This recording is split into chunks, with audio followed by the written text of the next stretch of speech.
Ladies and gentlemen, the weekend is upon us, but hold up, just before you let your head down, you need to come on board to see the latest stories trending today in Africa. Welcome to NC Trendz. I am Seun Bankole.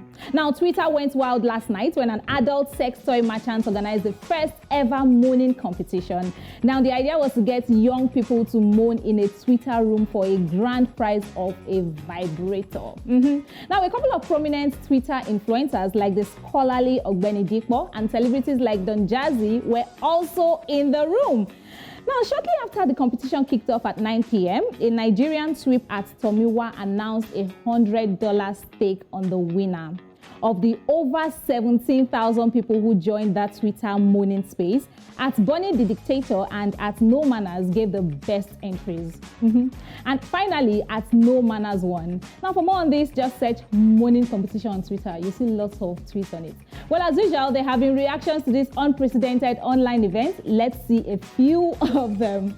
Jamal says, before the critics wake up to condemn the moaning competition and the few people who listened in, I would like to remind everyone that it is unhealthy to be in a constant state of anger, unhappiness, and war. Pockets of relaxation are good for the body and mind. Okay.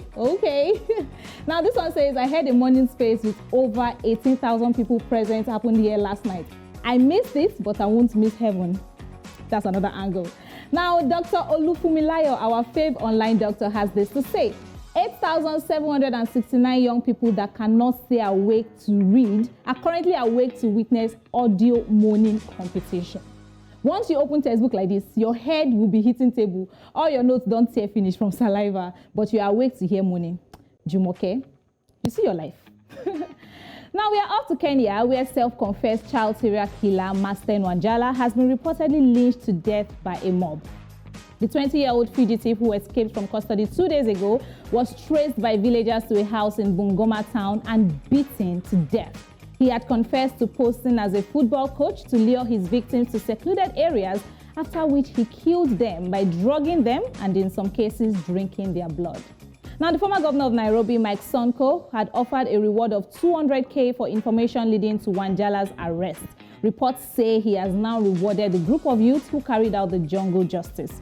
3 police officers were on duty when the serial killer escaped, are being charged with aiding and abetting the escape of a suspect and negligence on duty. There are also growing calls for the resignation of Kenya's police chief in this case, and that somehow has shocked the East African nation. This story has generated lots of reactions from Kenyan sweeps. Let's check out a few of them. Duke Inyax says, before anything else, the police need to explain to us how Masten Wanjala escaped from their custody, or else these incidents will be occurring every now and then.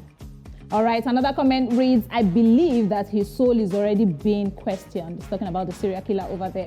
Now, Nick says, I'm sure they were paid by someone to release him so that he can be killed. Masten Wanjala confessed his evil so as to stay in jail alive, because maybe he had known that his life was in danger by the people who had hired him to kill children.